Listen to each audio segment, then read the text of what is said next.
Congratulations, YouTube. You did it. You wore me down and you sucked me back in. I have too many subscribers here just to walk away entirely, especially with no alternative that truly stacks up and so many copycat channels uploading my shows for me anyway. But we can't forget that THC's account here is on thin ice. And so the YouTube version of the show has to be prefaced with this little PSA, only to say that episodes that contain the kinds of themes that have been regularly banned on YouTube will not appear here. And even with that precaution, there's already enough in the archive to get us removed, so remember that the Higher Side chats could be banned or put in timeout again at any time. And I won't be able to tell you guys about it. So if you feel like it's been too long since you've heard from me here on this digital, dystopian, draconian, data mining monster of a police state seeking platform, your first step should be to check the highersidechats.com for the latest shows. All right. Enjoy. Brace yourself, because you're about to dive into another free first-hour episode of the Higher Side Chats, and we just want to let you know that whether you're looking for a companion through your paranoid insomnia, entertaining yourself through one of life's mundane activities, or trying to ward off the internal screams of all those sad, smothered souls around the office, THC is here.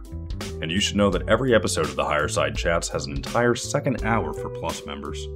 Sign up at thehighersidechatsplus.com and you'll get years of Plus show archives, lifetime forum access, a special invite to Greg Carlwood's monthly joint sessions, MP3s of THC music, bonus episodes, tour videos, and 10% off t-shirts, grinders, and whatever else ends up in the Higher Side store. It's $8 a month that you won't miss, so become a Plus member and treat yourself in these troubled times. Always action-packed and commercial-free, which means you'll unfortunately never hear my voice again.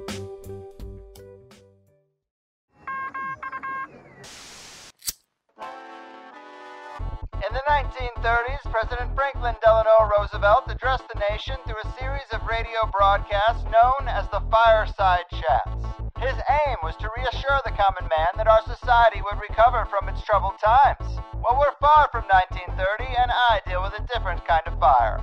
For a new era of worldly frustration, we offer a fresh conversation. I'm Greg Carlwood, and these are the Higher Side Chats. Hallelujah and hello, Higher Side Chatters. From sunny San Diego, I'm Greg Carlwood. And although it's a nice idea that while we work our way towards the American dream and raise our flag-waving families, the nation's institutions and regulatory agencies are the all-knowing and altruistic advocates for the health, wellness, and safety of the common man that we conveniently like to think they are, but we can find many instances where these institutions fail us, either by ignorance, incompetence, pay-for-play scandals, regulatory capture, or even dark experimentation. Chemical spray testing in the inner-city projects of St. Louis, the Tuskegee syphilis experiments carried out by the U.S. Public Health Service, or under-the-table radiation exposure testing done on the poor and imprisoned.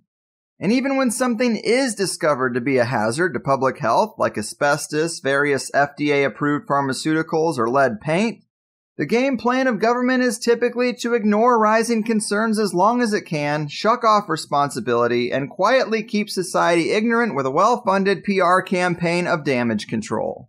And the power and influence of today's mega corporations only make these problems worse. So when experts and activists raise concerns over things like GMO agriculture or cell phone frequencies, it's hard not to wonder if they might have a point.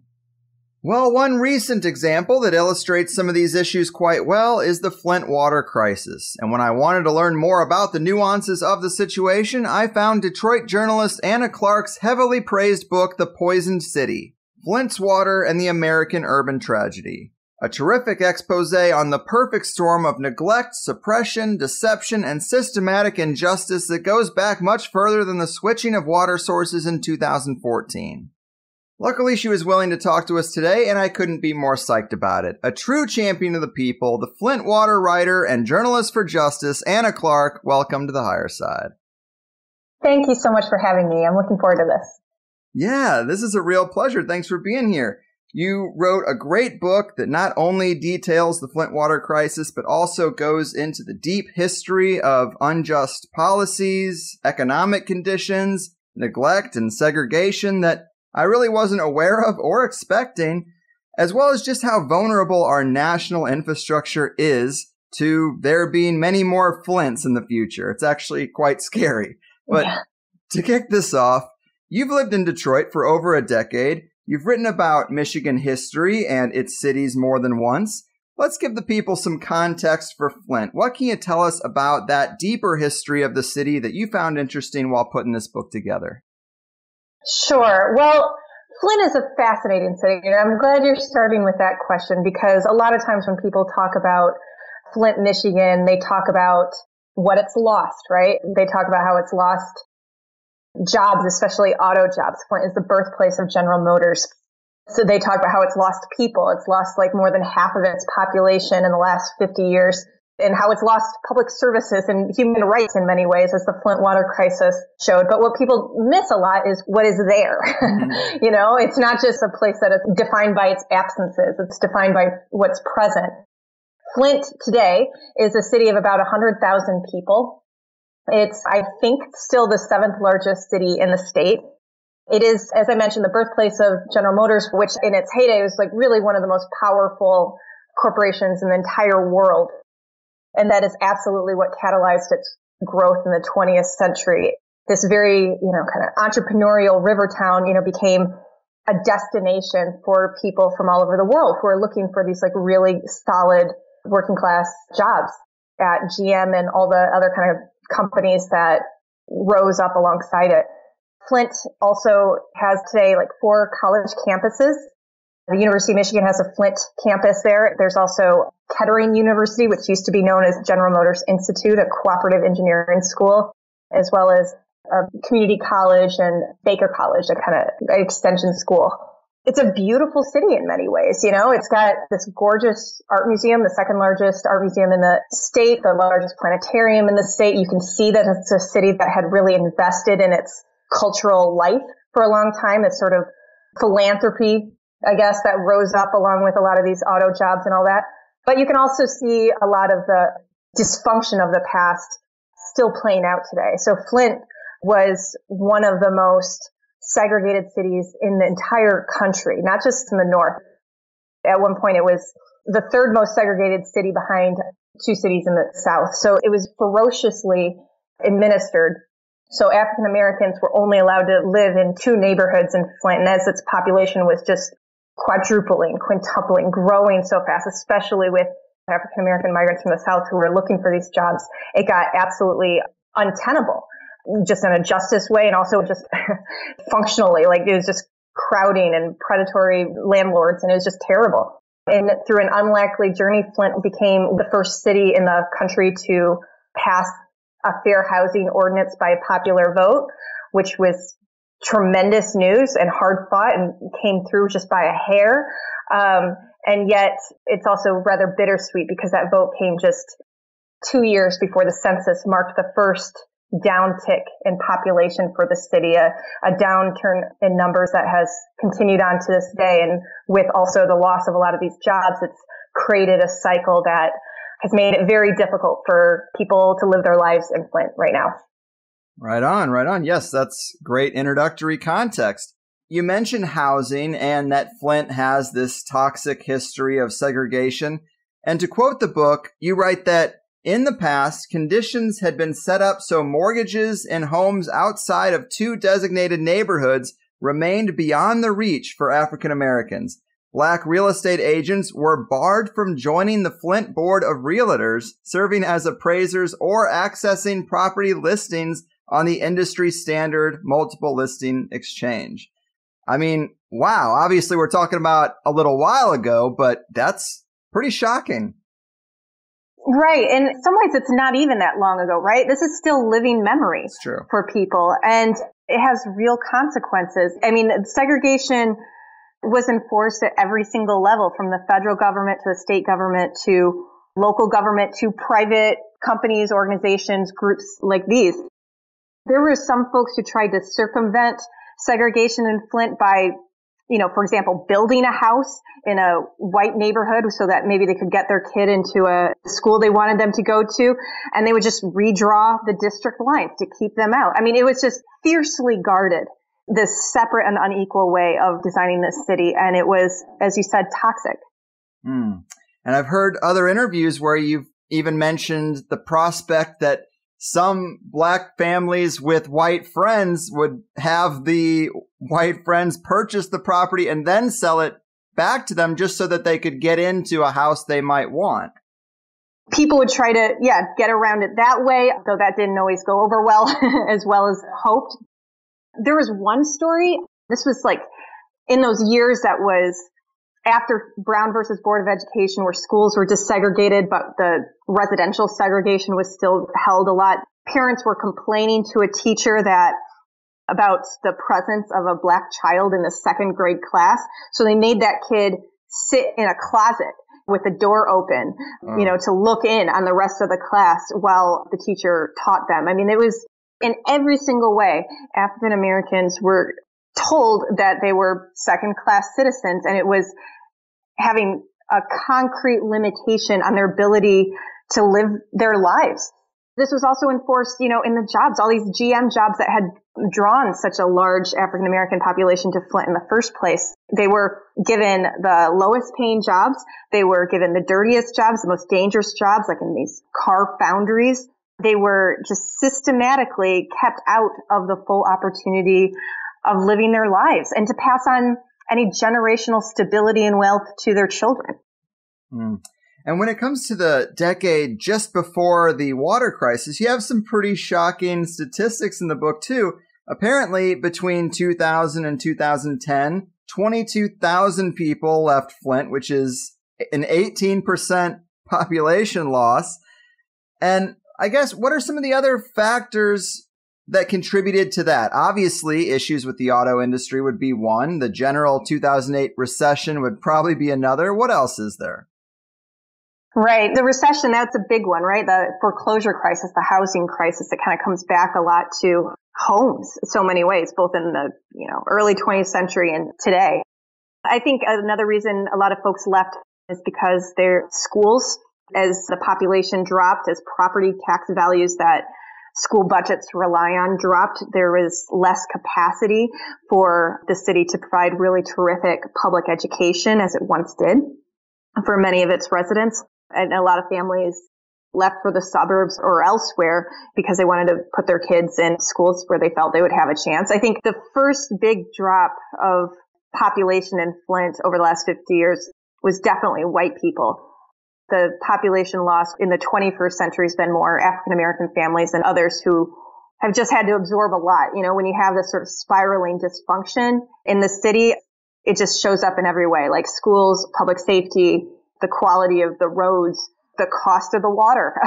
It just shows up in every single way. And even folks who really love the city, it can be hard to stick around. Yes, indeed. And I wanted to ask you about that, the conditions leading up in this population loss, because one of the saddest elements to me in this story is just how stuck the remaining population is or was. Because anyone who had the money to leave, they definitely did. And I thought this was pretty shocking. But at the time of the water crisis, 80% of the people in Flint had an income of under $40,000, and 40% were making less than $15,000 a year. And that is insane. It is insane. Flint is, just by some recent, census estimates, it is one of the poorest, if not the poorest city per capita in the entire country. And when you have, poverty is a violence in itself. And when you concentrate poverty the way it is in a city like Flint, you're concentrating vulnerability. It is not a coincidence that these folks are at the front lines of a number of these kind of disasters and crises. They've been set up to be vulnerable in so many ways. And it's just incredibly difficult. I grew up in a poor family.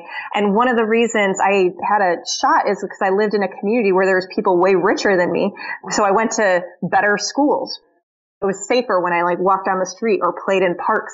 The economic integration, helped give me some opportunities I might not have had I grown up in a city where everybody was poor like my family, it's just, you just literally do not have the resources to support this city. And of course, even as its population went down and the average income of residents went down, the city has the responsibility to serve the same square footage, right, that it always had. It has to maintain these roads. It has to deal with all these properties, all this infrastructure, but it has far less resources to do it. Mm-hmm. Good points. And you also mentioned that the state of Michigan had this revenue sharing program, which would take tax money and they could kind of move it wherever they wanted within the state, and ended up diverting maybe $5.5 billion that would have gone to Flint and the surrounding areas. And the state just used it to pay debts or work on other things instead of the infrastructure that it's really meant to be used for. And all these problems just compound. And like you said, set up to be vulnerable. That is a great phrase to use for such a situation. And when it comes to the water switching issue itself, talk to us about where Flint had been getting its water and why this decision was even made to switch the city's water source to the Flint River. Yes, very good question, very important question. And before I answer that, I'm glad you brought up the revenue sharing thing too, because that is one of the, I would say, the still unresolved issues. I mean, the state has withheld a lot of money that would ordinarily, many would say it was obliged to provide to its cities to pay for public services. And it withheld it even when the state itself had a surplus, and cities have struggled with that, even wealthier cities. But of course, the cities that have the narrowest margin for error have been hit the most, and it's still a problem. But okay, back to the water switch. This brings us to April 2014. That's when the switch happened. Flint had been getting, it's about an hour's drive from Detroit. It had been getting its water through Detroit's water system for about 50 years. And the Detroit water system, biggest utility in the state, had like 4 million customers, nearly half the state's population. And it got its water mainly from Lake Huron, one of the Great Lakes. Beautiful, gorgeous lake. The water quality was very solid, but Flint had a number of grievances with the utility. It felt that as one of the largest customers, it should have more say-so in the direction. And most especially, they were struggling with the cost of the water. Flint had excessively expensive water even before you get to the fact that it's a poor community. I mean, it would be expensive water for anyone. And the reason for that is because they were struggling to pay to maintain a water system built for twice as many people and General Motors. And you have far fewer people and far poorer people to do it. The rates were super, super high. And even then they weren't able to totally maintain it. So the water crisis before the water crisis there was just like rampant shutoffs and illegal water hookups that were then prosecuted. There was like some worried it was going to be a public health crisis. People were frustrated with the water and they wanted some kind of change. But that was the mood in the town. But the most significant factor in the switch was that Flint had an emergency manager at the time. This is somebody that the state appointed to the city to take total control over it. So it had the power that the mayor would have and the power that the city council would have. They no longer had those powers. That all was held by the state appointed emergency manager. And that emergency manager had extra powers in addition to that no elected official has, like the power to unilaterally sell city assets or break union contracts, things like that. This is what the state considered necessary to get this struggling city back on its feet. It did this to a number of cities in Michigan. It was one of the most expansive state oversight models in the entire country. So under the emergency manager decided they were going to leave Detroit's water system and they were going to join this brand new water system called the KWA, Carigandi Water Authority. But the trick is this new water system wasn't yet built and wouldn't be for a couple of years. And so under the emergency manager, they decided they were going to reboot the old city plant, Flint Water Plant by the Flint River, and use the Flint River water to get them through the interim period before connecting to the KWA. This was more or less celebrated at the time. They did this real public press conference where they like toast with the river water at the city plant. Everybody in the video really regrets it now. Yeah. It did not go well at all in any way. And it didn't make the water cheaper too. That's the other thing, because the problem wasn't the water source. It was the infrastructure. So while the emergency manager implied that getting more local control over the water would lower people's prices, it did not, and also just added to the city's debt. And on the subject of the KWA, I'm probably getting way ahead of myself here, but this was kind of mind-blowing to me. But you write about the punishing terms of the contract. Apparently, if Flint were to miss even one of its annual bond payments, the KWA could seize the city's treatment plant plus 25% of its state revenue sharing money, and it could also force the city to levy a tax to get its money. And this is like the kind of thing that drives me nuts, because I don't know if you could call the KWA a corporation or a private entity, but just, we should put the people first in a lot of these situations. And yet these little companies end up having these sweetheart deals that just completely screw the people when the KWA is not important. The people of Flint are, what should be more important. And that's just kind of insane power to give to something like this. It is insane power. And I'm glad to bring it up because the terms of this deal with the KWA has been really overshadowed by all the other stuff that happened with Flint's water. But even if everything had gone well in a public health respect with the water switch, there's a lot of reasons to raise your eyebrows at how this deal happened, because this KWA, it is, technically this public agency, but it is also just unusual in many respects. This is a state that has tons of distinctive water plants, utilities. It's odd to kind of create a new one that's sort of duplicating resources we already have. An emergency manager is technically assigned to these poor cities and school districts because they're supposed to get rid of redundancies and get rid of debt and, all that. By signing on with the KWA, they took out $80 million in debt, which was beyond its legal limit. It did this kind of sneaky little workaround to basically indebt Flint to this long-term contract with the KWA. They were also going to make the city responsible for treating and delivering its water, even under the KWA, even when the switch was complete. And it was doing all of this to provide Flint with what it already had, which is water from Lake Huron, right? That's what it was getting from Detroit. Emergency managers aren't supposed to add to the debt. They're supposed to get rid of the debt. But even if they did, it wasn't doing it to meet any of the other essential needs Flint had, like with its police department or fire department or its schools. No, they did this deal to give it what it already had, water from Lake Huron, except now you have to treat it yourself. It doesn't make really rational sense from even a financial point of view. It's often said Flint switched its water to save money, but even on that level, the city budget had extra debt. People's water rates went up. Who was saving money? Even if everything had gone perfectly well. The whole thing is very, very strange. But Flint, as it happened, never did complete the switch to the KWA because things went wrong with its with its temporary stopgap water treatment plan. Right. Yes. And let's get into that. It's basically the situation where they needed to reboot an old water treatment plant that hadn't been used in a long time. And this is where the problem starts with toxic water, right? Right. A number of things went wrong. And one of them is that this old water treatment plant did not get the investment or the staffing necessary to treat the water properly. And that's especially important because the river is any river, not just the Flint River, any river is going to be a more complex water source to treat, which you and your listeners would know intuitively because, when you take a glass full of water from a freshwater lake and a glass full of water from the river, you can imagine how the river water will be cloudier, right? It's just more complex to treat, even a healthy river.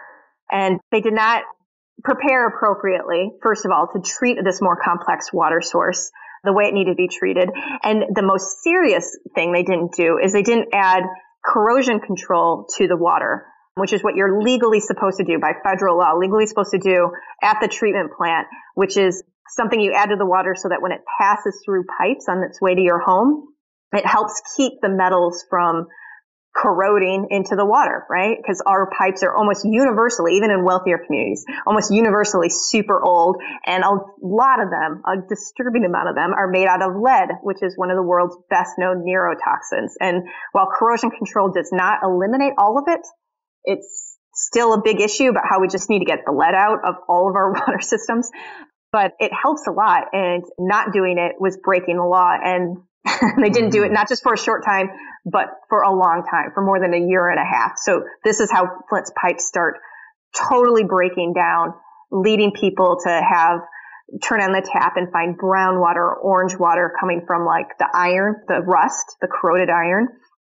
Or while it was invisible, it was still present, the lead, as well as a number of other water issues that were happening all simultaneously.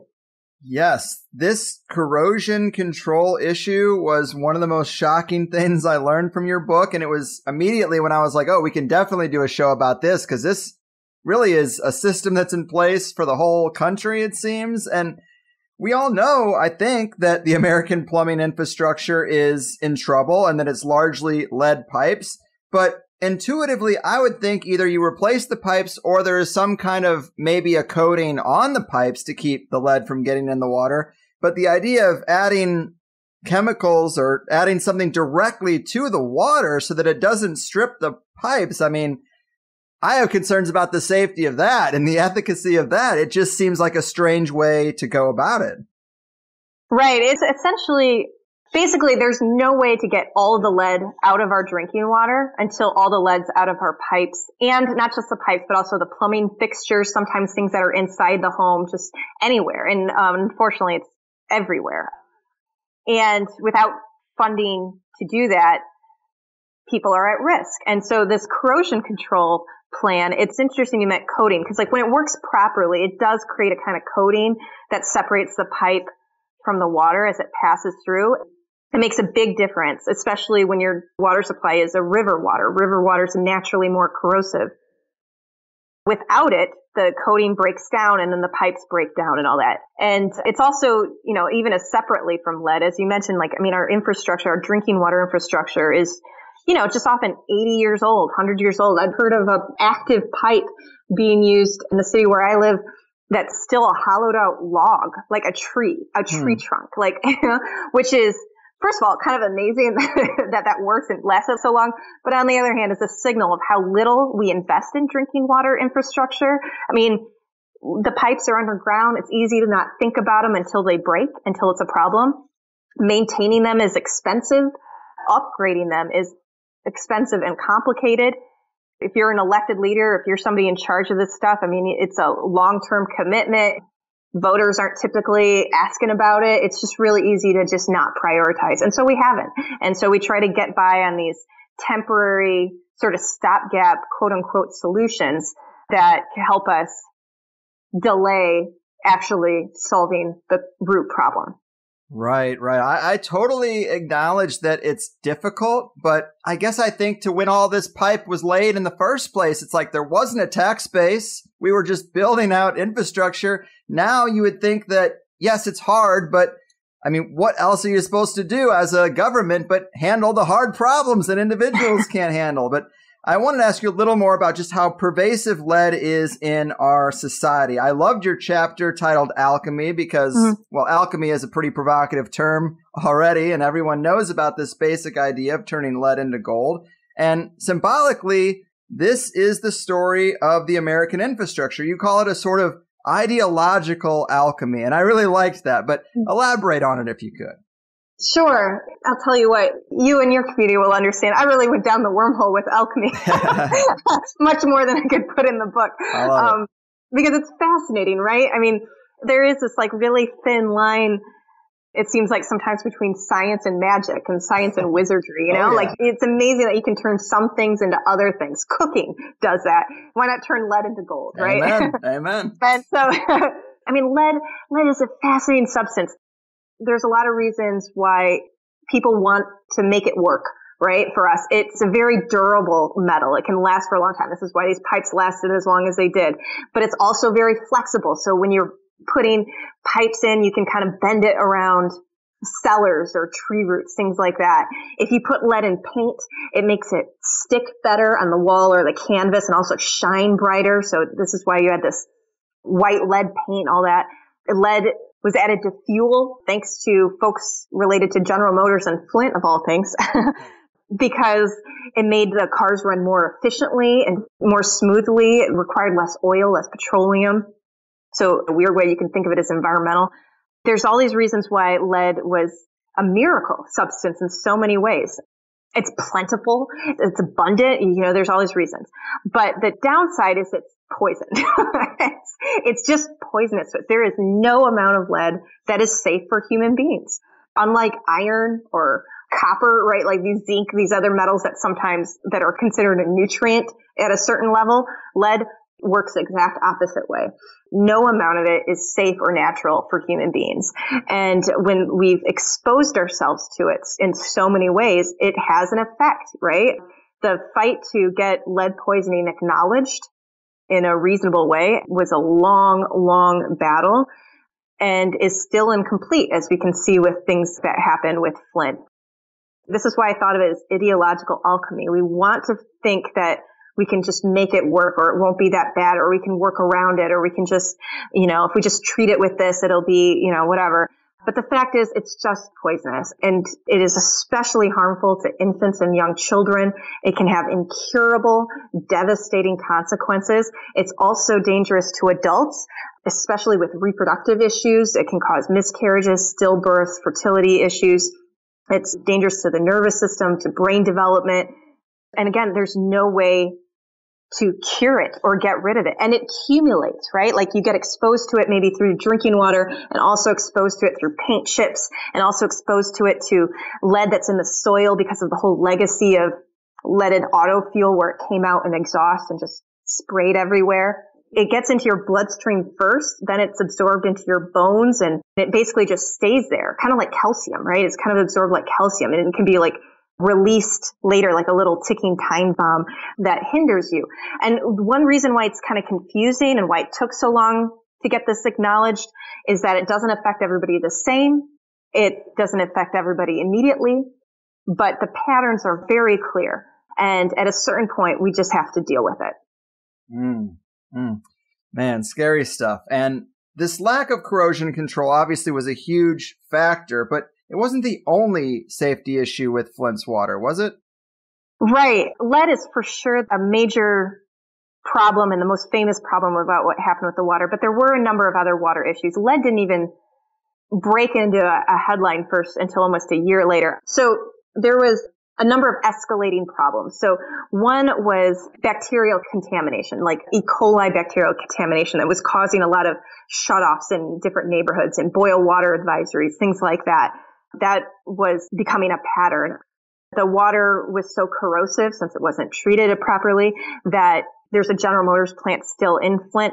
They found that it was corroding their machinery, their auto parts, and they couldn't do their work. And it was so significant that they switched on to a suburbs water source so they could return to Detroit water. People very reasonably were like, well, if this isn't good for GM, is it safe for me? Is it safe for my kids? The state's like, yeah, it's fine for you. That's crazy. And then, a few months later, there was something called, its acronym is TTHMs.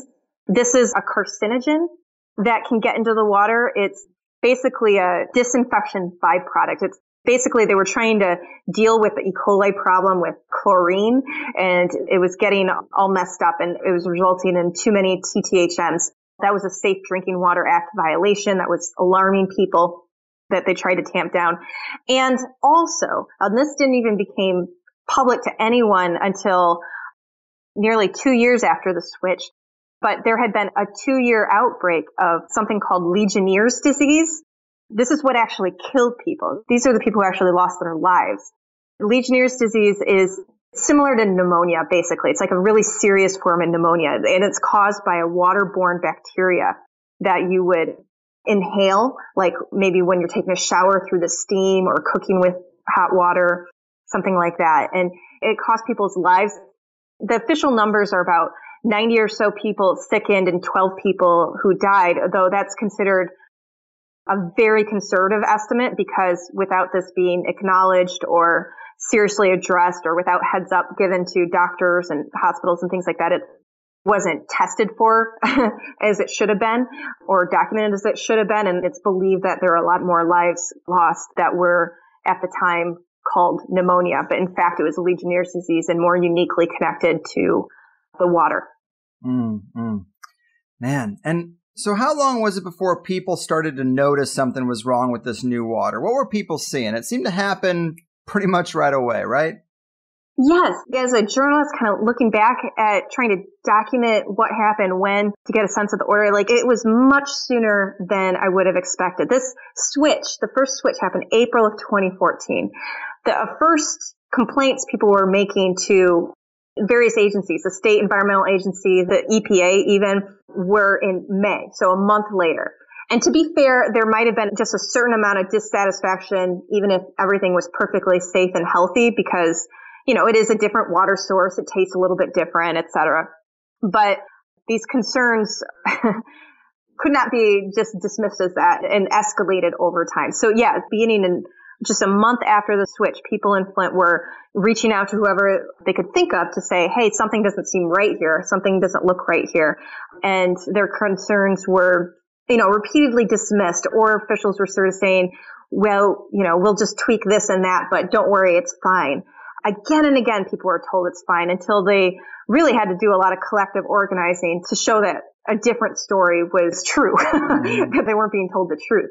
It just wasn't okay. Right. People's concerns were ignored for a long time, even though they're seeing water come out looking like coffee, as one person described. And people were accused of lying by a lot of folks. A lot of people thought that, like, oh, you're just trying to be dramatic. Oh, you're just trying to get attention. There was one woman who brought brown water that she got from her tap to an official meeting about the water. And she was straight up dismissed as just being like, oh, that didn't come from your tap. You're just, you know, like people just were not seen as trustworthy people, the people of Flint. And this has proven to be very dangerous because, of course, this problem is worsening over time. The pipes are corroding over time. The more that people are ignored and dismissed, the worse the problem is getting. So there were very direct consequences of them not being believed. Yeah, and it seems like there's real parallels to the communities that have allowed fracking because they have the same situation. They notice these problems with their water, they bring it up in the meetings, and they're just dismissed. And so in the Flint case, the questions of who knew what and when, I understand, are still heavily debated. But do we see deceptive testing or manipulated results coming from the authorities to some degree in the story? Yes, though I have to say, like, a lot of what was done there was in many ways not unique to Flint or to Michigan. The way these testing results were manipulated has been mistakenly considered a kind of best practice, just nationally. And, I'm excited to tell everybody about it because people need to know. So basically, water systems are generally supposed to do lead tests for the water, but, you know, maybe every 6 months or so. And, you know, in Flint, they were supposed to do it every 6 months and, you know, take samples from like 100 homes and so on. This is from the lead and copper rule at the federal level. The lead and copper rule requires this. And to be clear, this rule isn't tailored to a public health standard. It's essentially just used as a metric for whether or not your corrosion control is working. There is no legal requirement. Like, my water could be basically pure lead, and that doesn't necessarily mean there's anything wrong with that, anything illegal. The setup is you do these water tests. If 90% of your sampled homes have less than 15 parts of lead per billion parts of water, you're fine. 10%, that remaining 10% can have all kinds of lead in their water, not illegal, not fine, no violation at all. It doesn't mean any particular community's water is safe. So what happens is a lot is like people don't want to get a lead violation. They want to go past the action level. They don't want to have more than 90% of their sampled homes to have excess lead in their water. So they kind of find these ways of making it look like there's less lead in the water than there really is. And they can do this in a variety of ways. They can test homes, sample from homes that they know have newer infrastructure, you know, since we stopped putting lead pipes in the ground, which was only in the 80s, by the way. You can pre-flush the water, basically run the tap for a while. Any lead that might be sitting in there tends to come out in the first flush. And if you let it run for a little while and then collect water, you're less likely to show the true amount of lead in the water. You can use bottles that have like a tiny opening at the top, which makes it so that to fill it, you're going to use a slow stream, and that slow stream makes it less likely to take any flaked off lead. A fast stream's more likely to pull off other pieces coming down into it. So all of this is considered totally legal and fine ways of sampling water, though it's clearly manipulative and designed to make the water seem safer than it actually is. Wow. And the other key thing that happened in Flint, too, is that there literally were some results that were dropped.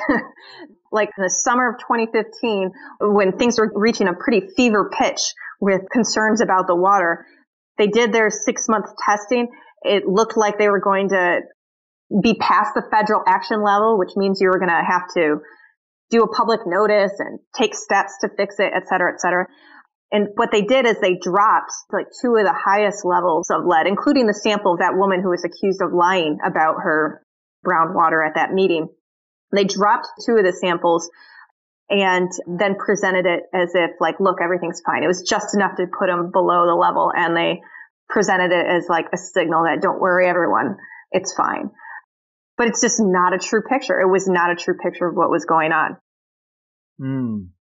Man, lots of little dirty tricks here. And this is kind of in line with what you were just saying, but I wrote this down because I thought it was important, because a lot of people have this blind faith in the FDA or the EPA, and we have to have some watchdog agencies and we have to put some trust in them. They're there for something. I mean, we're busy. We got jobs, families. We need some kind of protection. But you wrote that the EPA's allowing of some level of lead in the water is really their way of acknowledging that without a complete overhaul, there's just no way to reduce it to zero. And I think that's a great point, because what it's kind of saying is that the levels aren't set where they are because that is the safe level for consumption. It's that that's the level where it doesn't look like we have a real health crisis. Because if you just said, well, no lead is good and 0 is our standard, it'd be chaos. Right. I'm glad you're pointing this out, because I know it gets kind of into the weeds when we're talking about how it's tested and sampled and all that. But the key takeaway is no lead is safe for people, but the way we regulate our water does allow lead in the water. And even when a community can say, look at our test results, they're, totally meet all EPA standards or whatever, that doesn't mean you don't have lead in your water. Right. It doesn't mean you don't have a lot of lead in your water. They don't even require testing at like schools or childcare centers, despite kids being more vulnerable to it, or multifamily homes, like apartments. It's not a system that is designed to prioritize public health. You're right. We do need agencies on the lookout for this kind of stuff.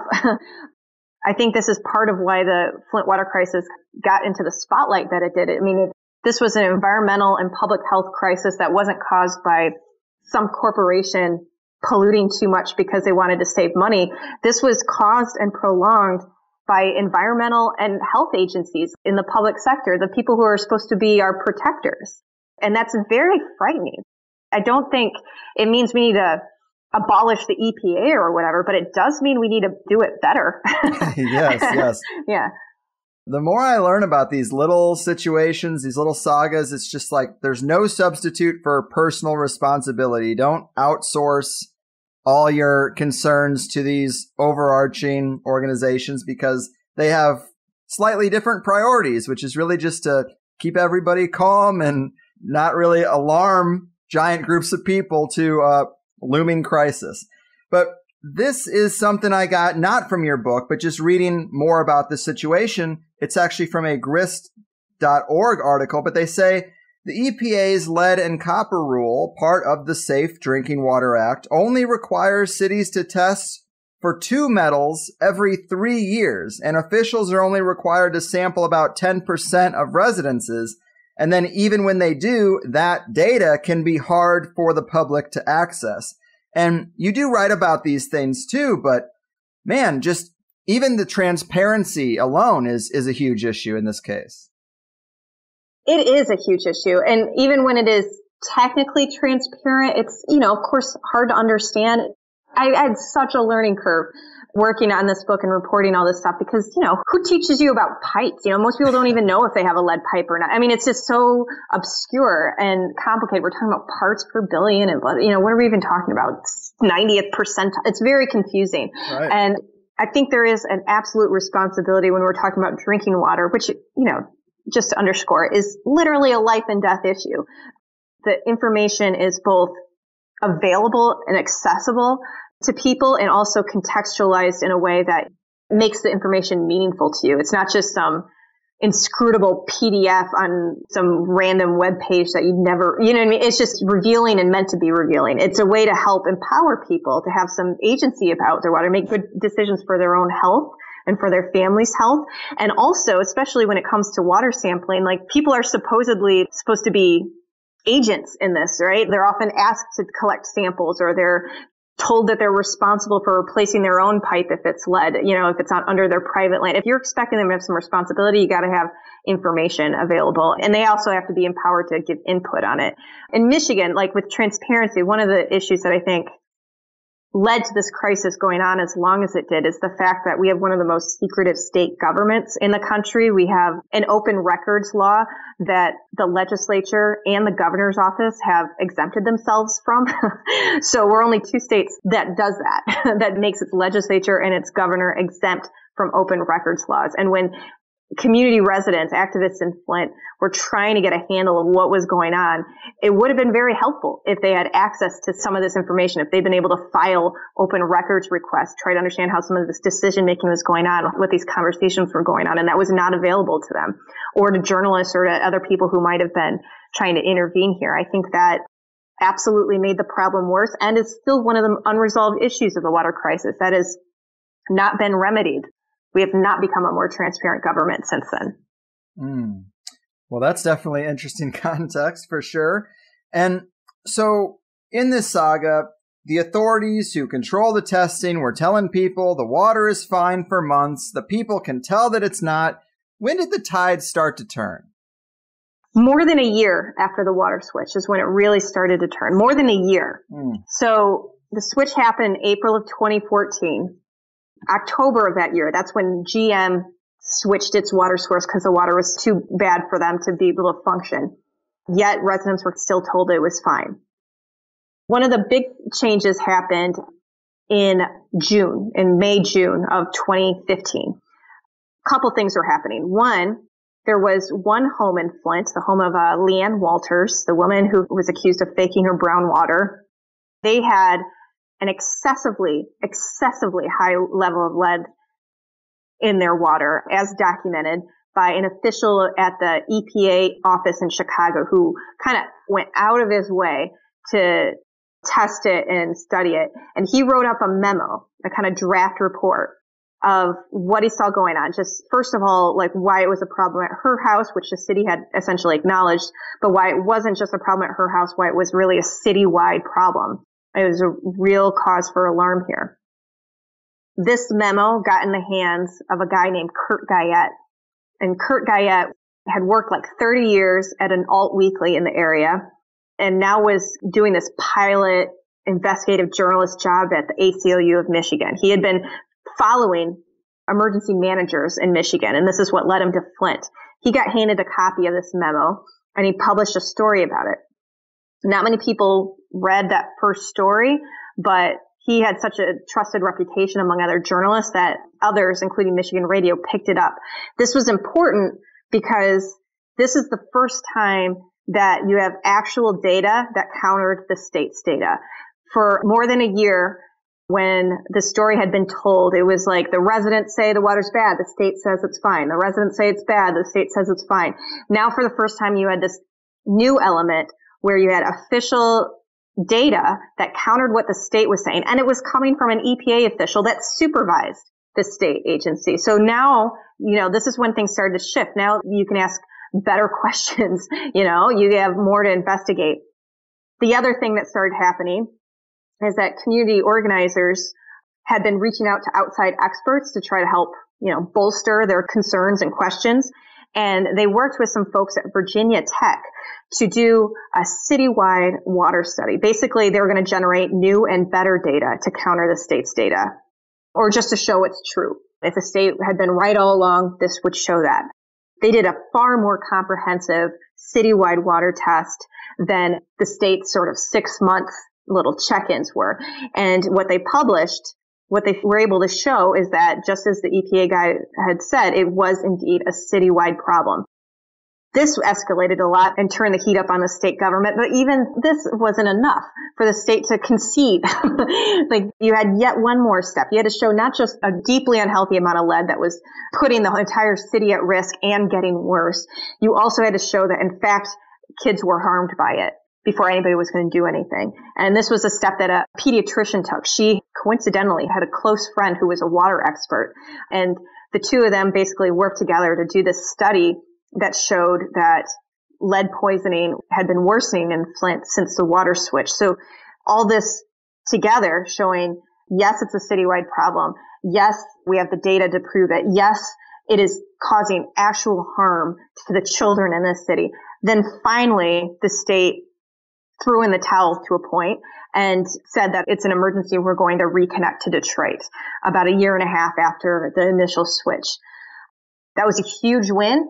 It was also an incomplete win because these pipes were so corroded that even when you had proper, healthy, well-treated water flowing through them, they're so damaged that people weren't instantly fine, you know? And so the recovery of that has gone on ever since, basically.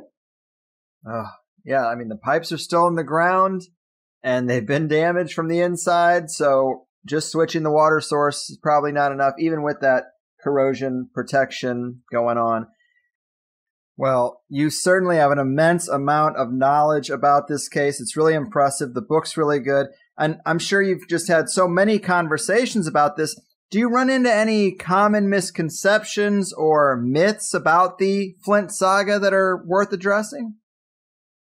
I do. I mean, it is, as clear from this conversation, there's so many, it is a case that can get really in the weeds. I mean, there's so many twists and turns and a lot to keep up with.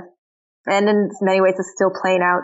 So it's understandable in some ways that even well-intentioned misunderstandings would get out there. But just a few to kind of throw out there, the bullet points, I guess, for your listeners. Sure. One is it wasn't the river that caused the crisis. It wasn't the Flint River. This was a mistake I saw on the front page of the New York Times just a couple of months ago. They were doing a well-intentioned story about how kids in Flint are doing with school in particular, how schools are handling it. And they make a reference to how the crisis was caused by, quote, the lead-saturated river, which is just wrong. The river isn't what caused the water crisis. It was how the water was inappropriately treated, especially with the lack of erosion control and the infrastructure that it passed through. The river itself, while once being super polluted, just like every urban river in the country, like people just dumped anything into it and it was totally fine. It was legal. We have had the Clean Water Act since 1972. It doesn't solve every problem, but it's helped a lot. And a lot of these urban rivers have recovered quite a bit.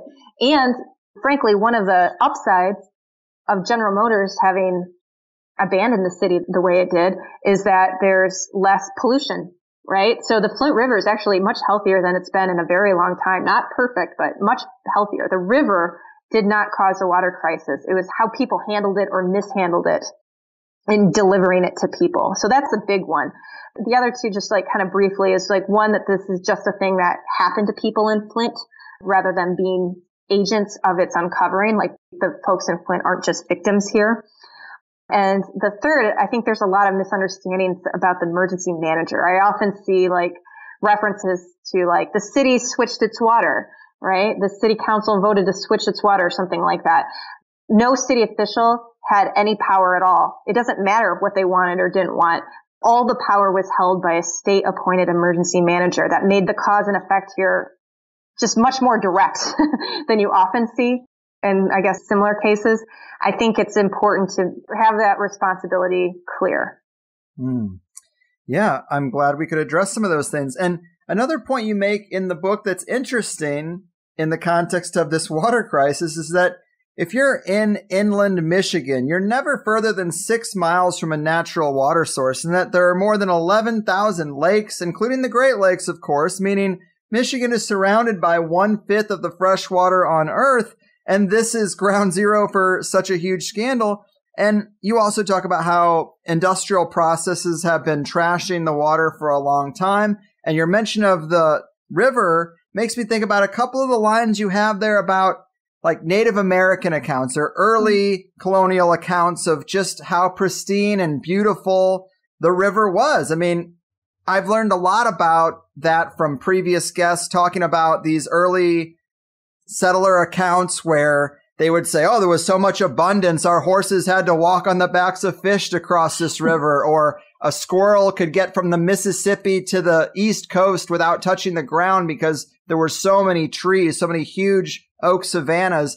And it is really just crazy. I'm sure there's a little romanticizing that goes on, but just to look at our environment today and what the Western society has done to it, we might not realize it's so different had we not had some accounts from those early days about just how black and white the differences really are. I like that you're attentive to that because it's true. I mean, water is one thing that connects us to our past. For better and worse, it holds the memory of all that's come before. It's the water cycle, right? It just cycles through. In many ways, our water is ancient. And then in Michigan, I mean, I'm a full-time freelance journalist. I could live elsewhere.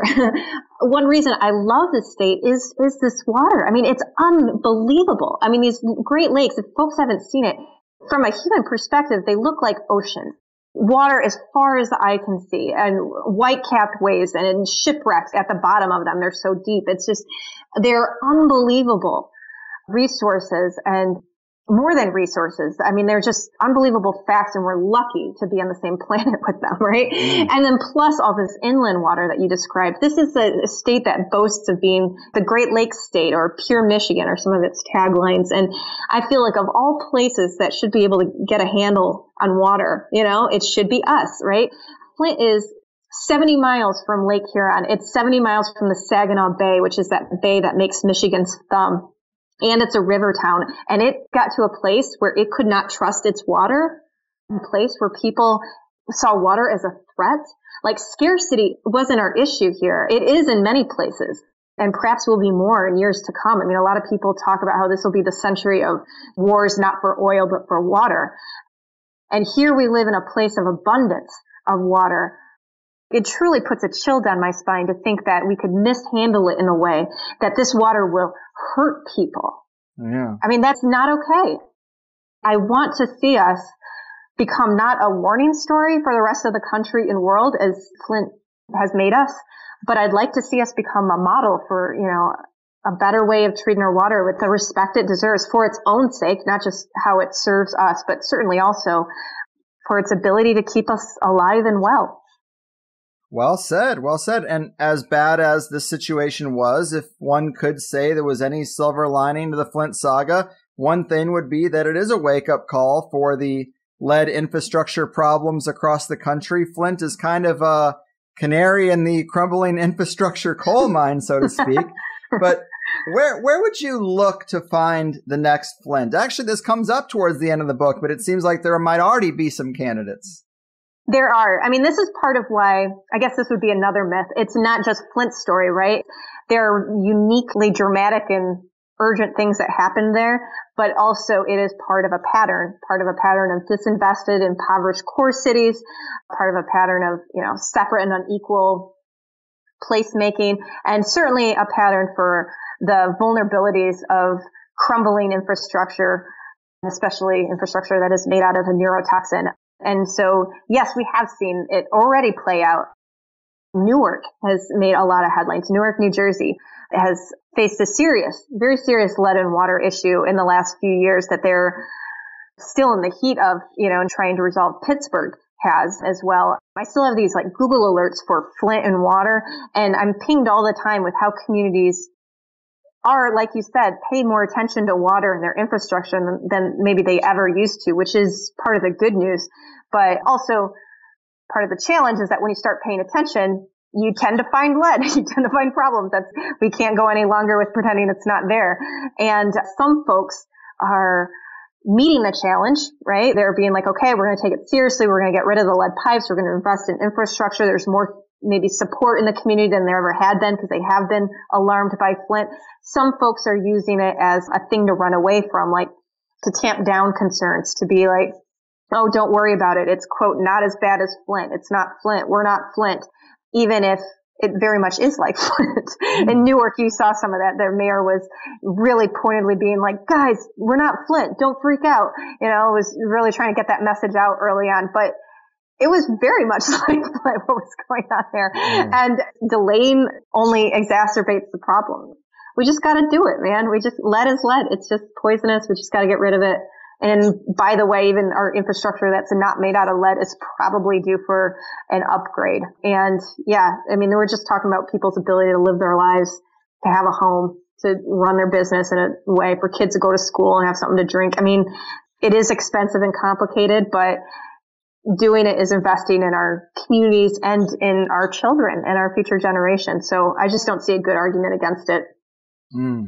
Very well said. And just to add to it, quoting that same Grist article I found earlier, it says, according to an investigative report commissioned by Congress, about 2% of public water systems across the country exceed the federal limit on lead, or exceeded the federal limit on lead between 2014 and 2016. And that was with less than half of the states actually reporting back.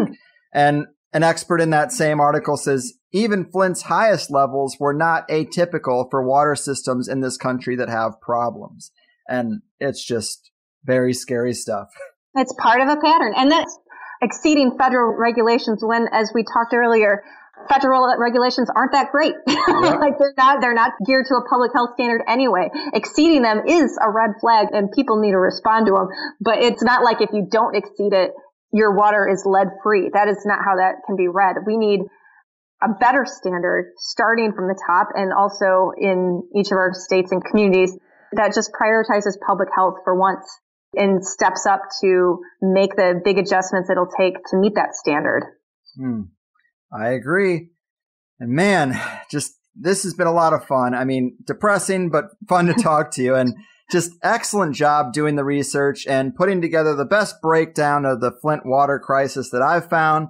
Thanks for doing the hard work. As we're starting to wind down here, do give the good people any info you'd like about other works you have or events or just generally where they can get more Anna Clark in their lives.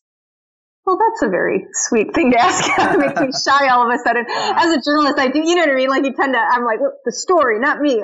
That's true. But I guess if people are curious, I also edited an anthology about Detroit that is very creatively called a Detroit Anthology that's out there about another city that has a very fascinating and beautiful and strange history.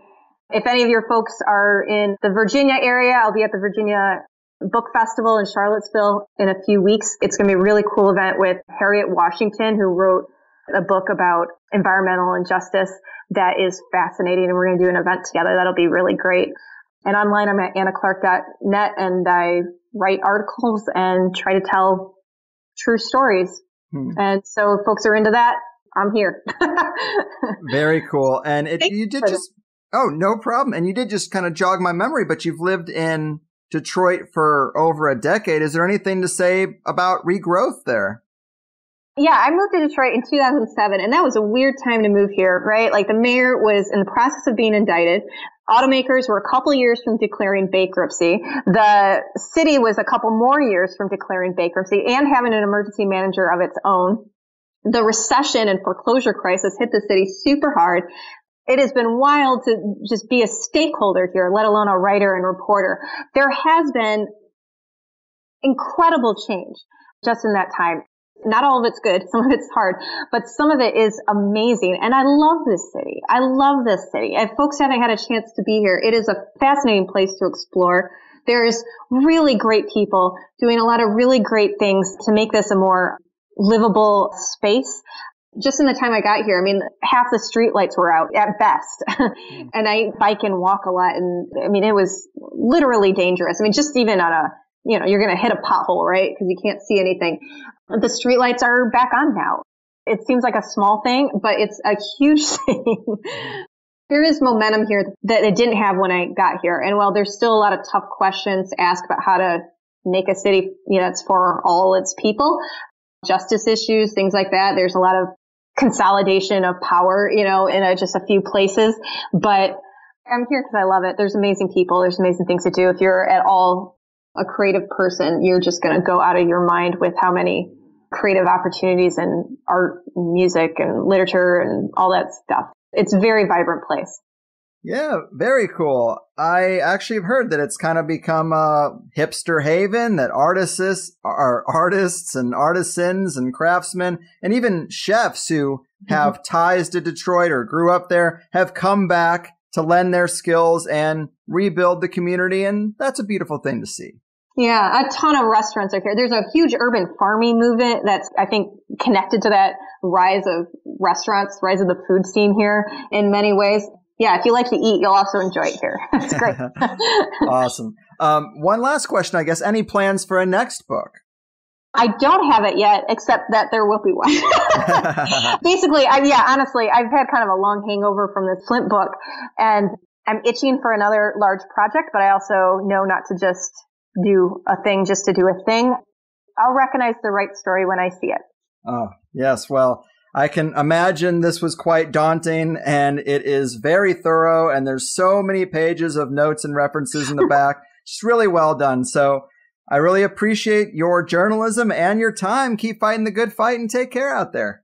Thank you so much. And thank you so much for putting this together. I mean, really, this is maybe the most thoughtful interview that I've had a chance to do. I'm grateful. Ah, too kind. Much appreciated. All right. Well, have a good one. Bye. And that is what I'm talking about, good people. Anna Clark, The Poison City, great book.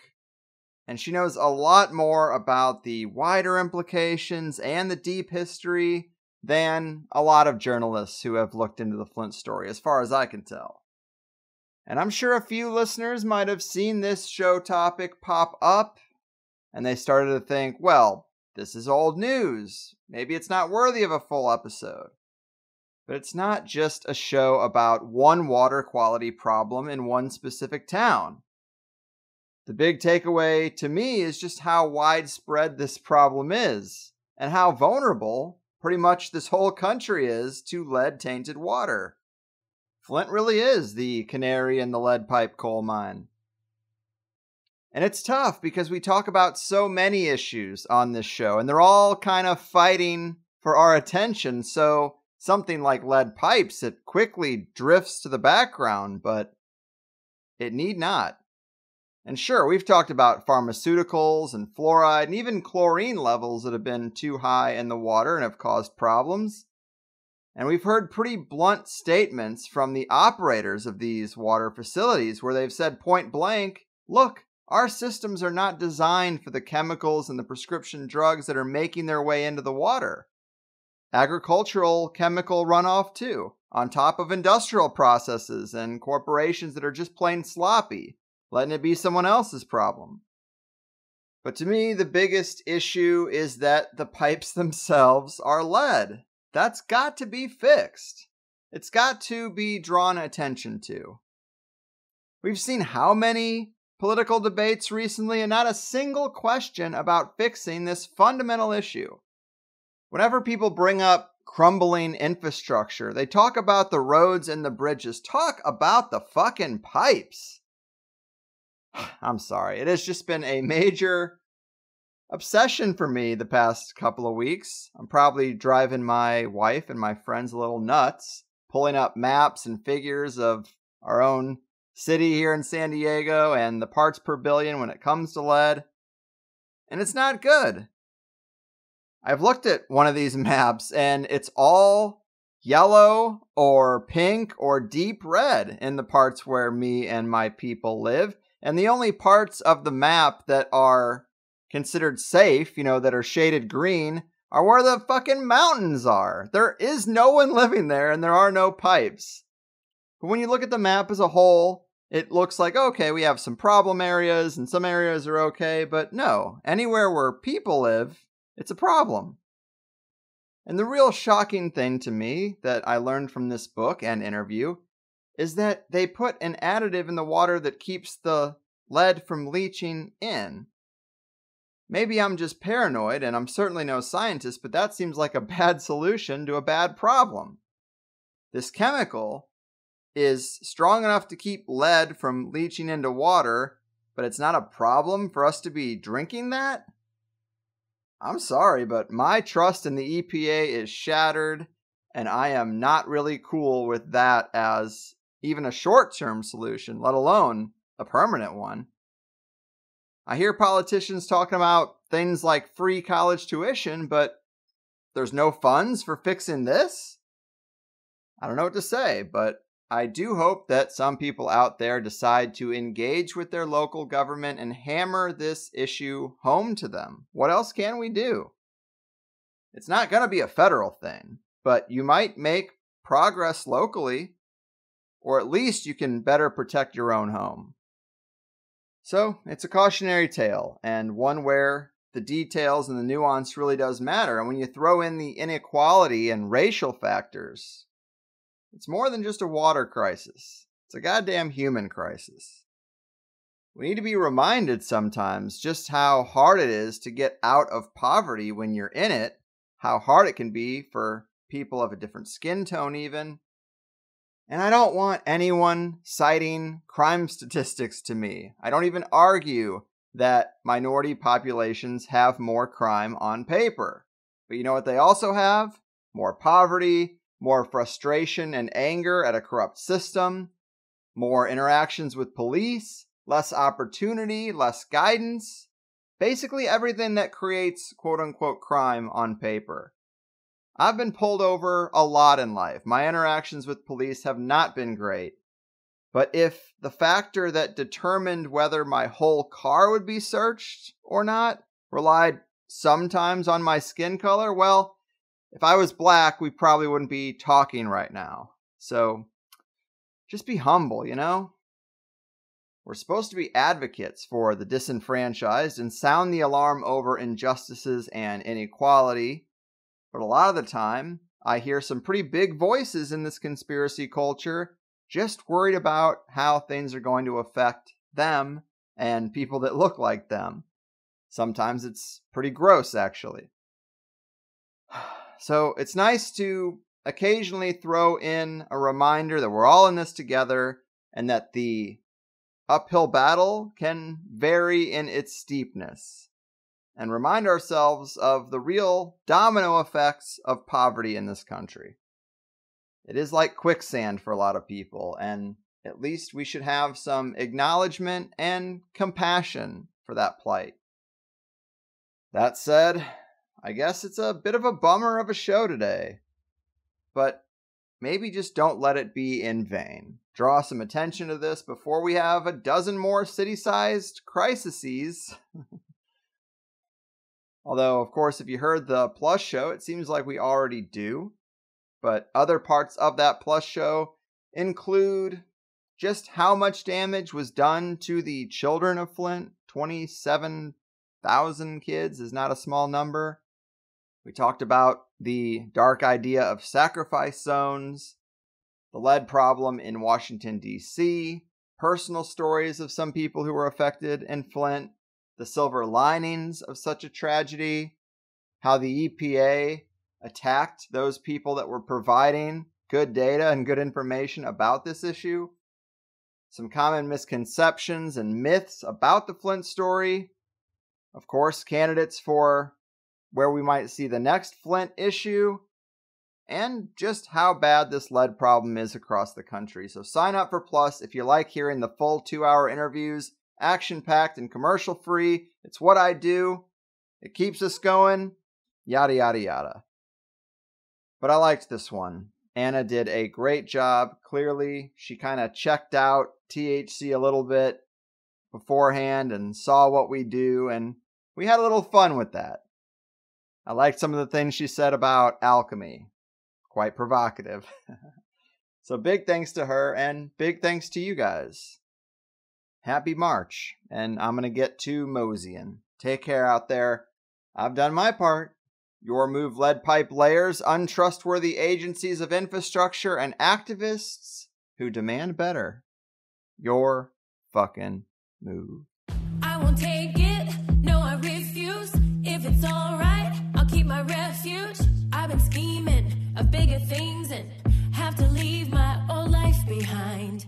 Gotta transfer to the inner earth. I built a box, built a home, got a neat elevator going under, and now you'll find me in the bunker.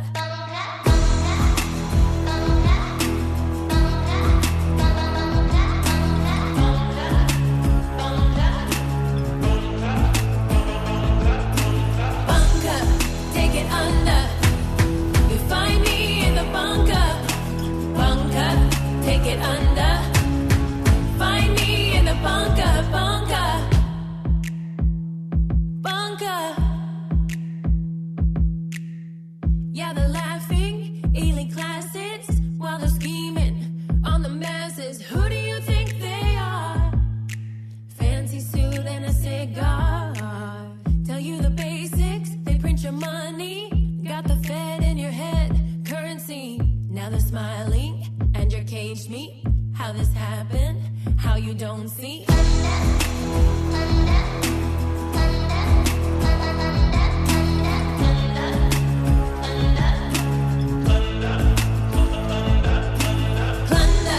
it's a plunder. Rape, pillage, and plunder. Plunder, it's a plunder. Rape, pillage, and plunder, plunder. Plans are simple. The best protection of all is the special shelter built according to specifications of your local civil defense organization. The basement of any house or building will become a good improvised shelter if you block the windows with sandbags. If you don't have sandbags, just what can you do? Bunker, take it under. You'll find me in the bunker, bunker, bunker, take it under. You'll find me in the bunker, bunker, take it under.